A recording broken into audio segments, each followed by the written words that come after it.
So Adin Mula says, hi guys, please recommend some outdoors activities that a person with a mobility impairment can do in New Zealand.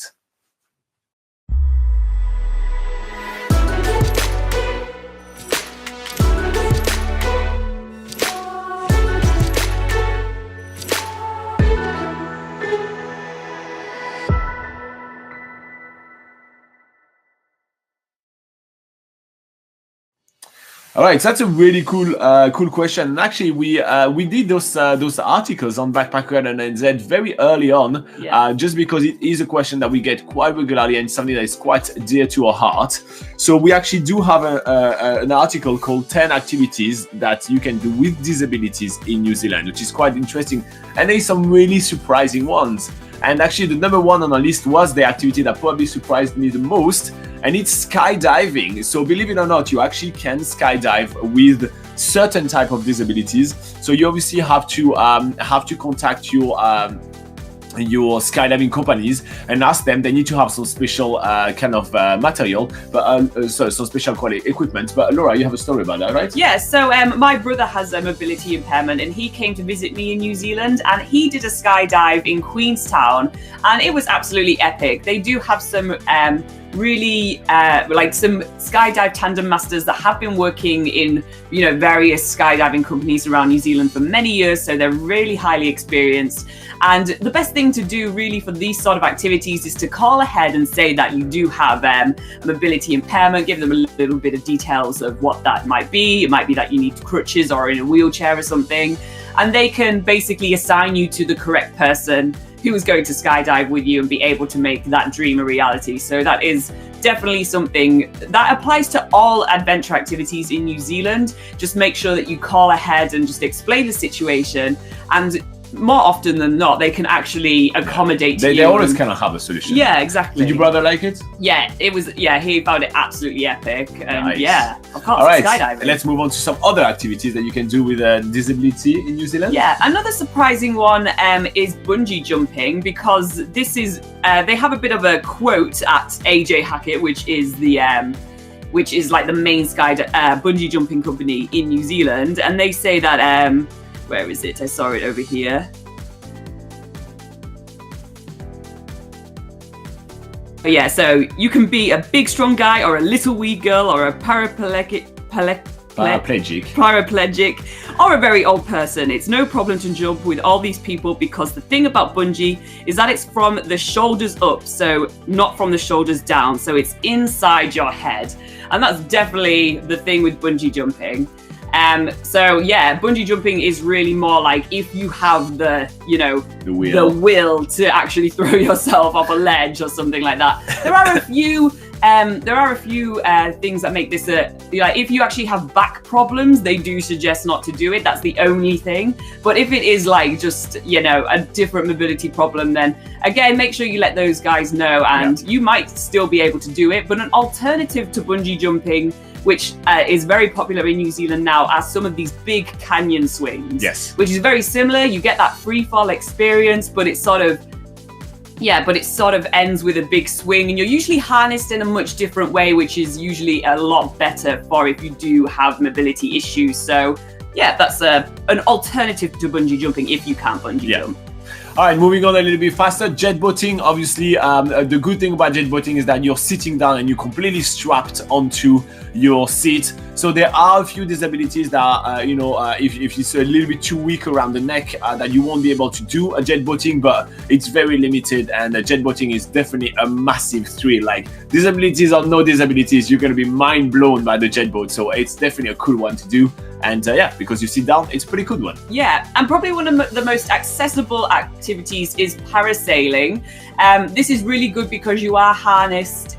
You're harnessed sort of around your legs and around your waist. You get some straps to hold on to, and you're basically on the back of a boat. And well, if you don't know what parasailing is, it's basically a parachute that goes up into the sky while a boat's pulling you around a lake or the sea. And there's some really awesome places to go and do that around in New Zealand. And we'll make sure to link to link to an article in the description below of all the places you can go parasailing. But Yeah, that's quite a mellow thing to do, but quite awesome as well, because you get super high in the air and you get amazing views. So yeah, that's definitely another one to go and check out. All right, so another one that Laura did a lot with her brother is all those accessible walk. There are so many outdoor walk in New Zealand which are fully boarded, meaning like literally you can do a walk in the middle of the forest with your wheelchair, which is quite amazing.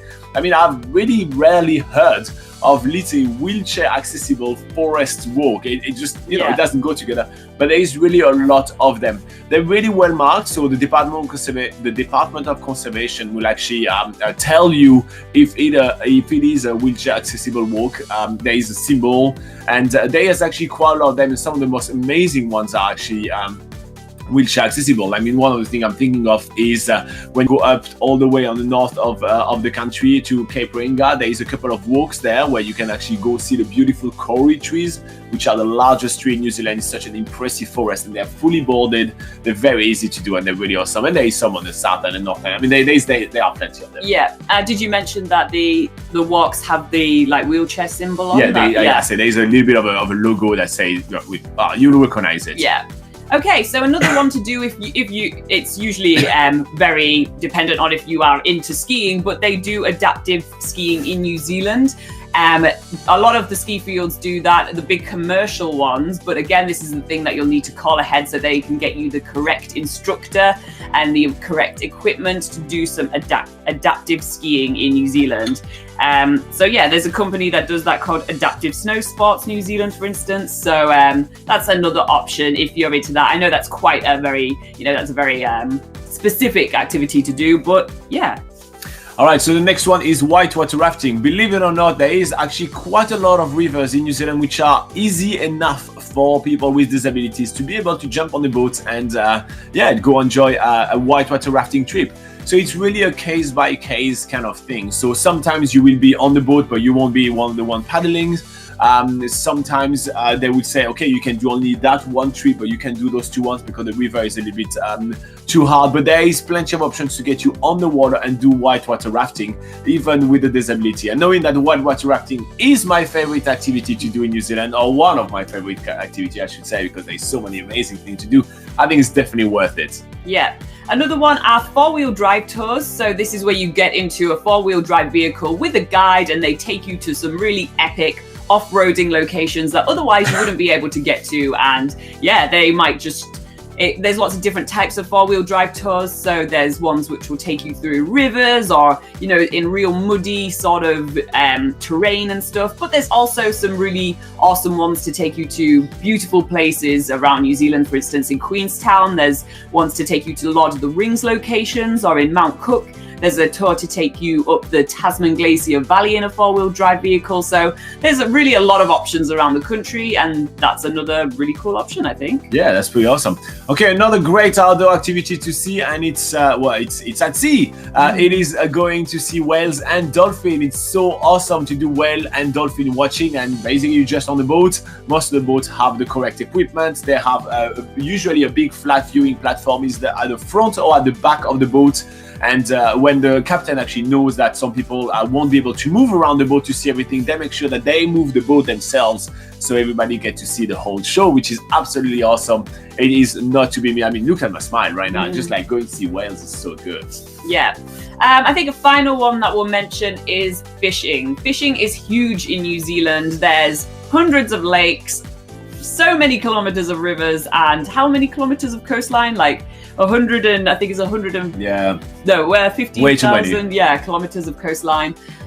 Anyway, so there's lots of opportunity for fishing. Obviously it depends what sort of mobility impairment you have, but there's fishing charters that I'm sure would be able to help you out and take you on their boats. They even do, actually we did a trip in Lake Taupo where basically we didn't even have to do anything on the fishing trip. Champagne fishing. So it's basically trolling. I think it's called trawling or something. Not the one on the internet. Not the one on the internet. Trolling with an S. Yeah. Strolling.